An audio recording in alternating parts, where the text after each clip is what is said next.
क्या आप जानते हैं जब आप छींकते हैं तब आपकी आंख क्यों बंद हो जाती है? आइए जानते हैं मेरे साथ इस वीडियो में। तो दरअसल होता ऐसे है, जब आप छींकते हैं तब आपके लंग्स दोनों के दोनों लंग्स एक्सपांड करते हैं, उसमें हवा भर जाती है। जो हवा आप छींक के साथ बाहर खींचते हैं और उसकी रफ्तार करीबन 150 या 160 किलोमीटर पर आवर से ज्यादा होती है। इसी के कारण इतनी जोर से आवाज होती है।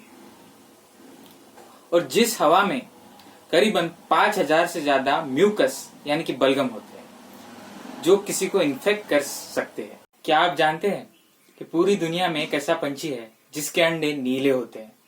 वो कौन सा, उसका नाम क्या है? क्या आपको पता है? पता है तो नीचे कमेंट में बताइए। अगर नहीं पता है तो मेरा अगला वीडियो जरूर देखिएगा।